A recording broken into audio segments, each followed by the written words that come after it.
Iya, pemirsa masih bersama kami dalam detik-detik peringatan spesial event detik-detik peringatan proklamasi, dan sudah bersama kami juga bergabung. Ini ada Ibu Nurul Aini S. Gatam, ini selaku pelaku sejarah. Selamat pagi Bu, selamat datang di Cek TV. Selamat pagi.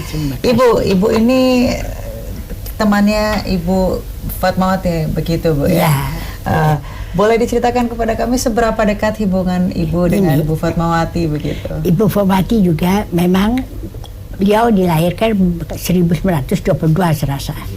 Dan jadi antara saya sama dia memang dia masih lebih tua dari saya. Ibu Fatmawati saya 1929. Tapi dari kecil kami sudah, walaupun dia lebih tinggi dari besar dari saya, tapi selalu kalau kemana-mana kami berdua. Gitu. Kadang makan satu piring berdua. Gitu. Sebelah rumahnya. Gitu.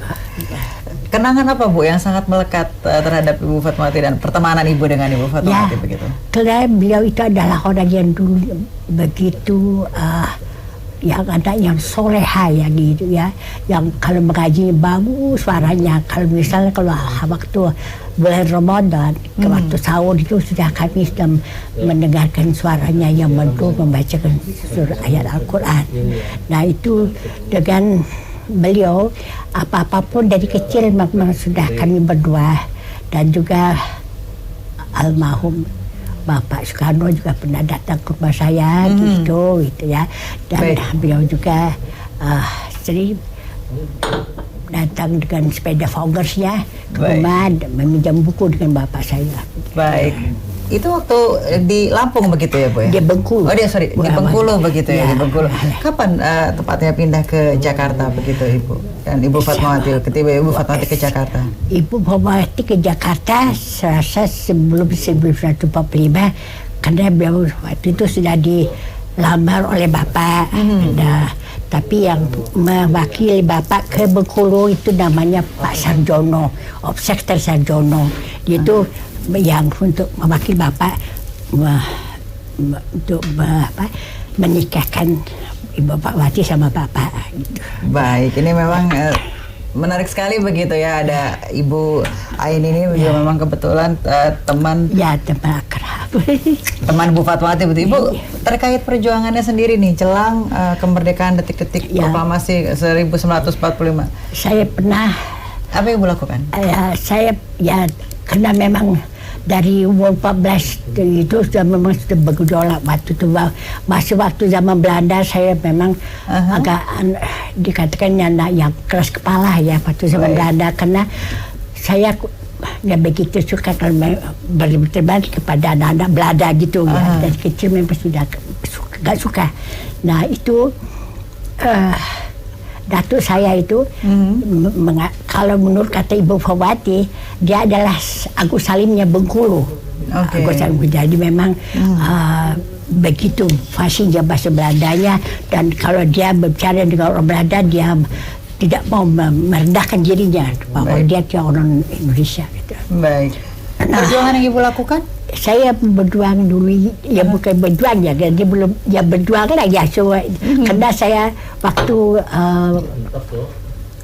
Jepang menggeledah ke rumah saya itu mengibarkan merah putih di depan mereka dengan bayonetnya yang berapa banyak bayonet saya diangkat ditahan ya gitu. Emang seperti itu ya Pak pada saat zaman dahulu memang? Ya belum lahir maka makanya kami perlu mendengar dari Ibu begitu.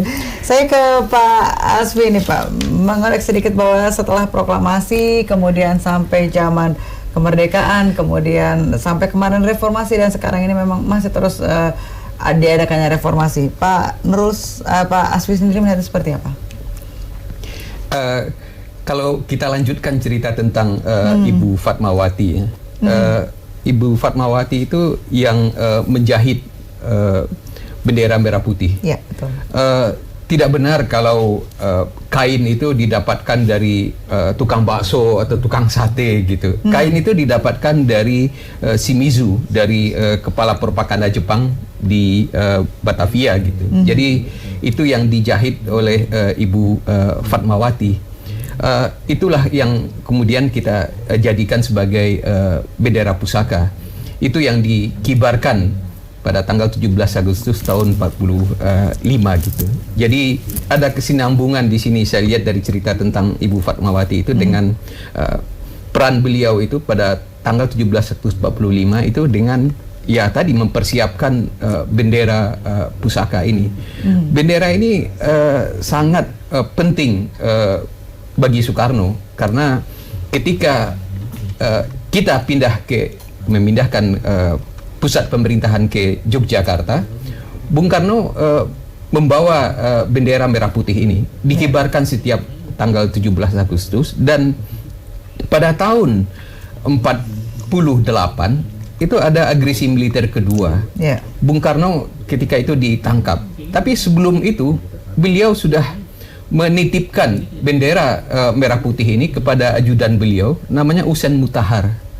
Usen Mutahar yang menyelamatkan bendera pusaka bendera merah putih ini dengan mencoba membuka kembali jahitan bendera itu dan kemudian menyimpannya di kopernya sehingga itu hanya kelihatan kain putih dan kain merah itu, sehingga ketika diperiksa oleh tentara Belanda mereka tidak curiga gitu.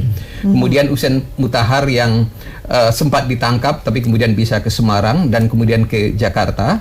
Dan ketika Usen Mutahar sampai di Jakarta, Bung Karno ketika itu sudah ditawan di Bangka. Beliau menitipkan kepada seseorang bendera merah putih yang sudah dijahit kembali gitu kepada Bung Karno. Ketika Bung Karno kembali ke Jogja pada bulan Juli tahun 49, bendera merah putih itu dibawa. Dan jangan lupa kemudian bahwa bendera merah putih ini ketika Bung Karno kembali ke Jakarta pada bulan Desember tahun 49, bendera itu yang dikeluarkan pertama dari pesawat terbang. Jadi ini semacam penghormatan Bung Karno kepada bendera pusaka ini. Baik, kami harus jeda sejenak, pemirsa jangan kemana-mana, tetap bersama kami.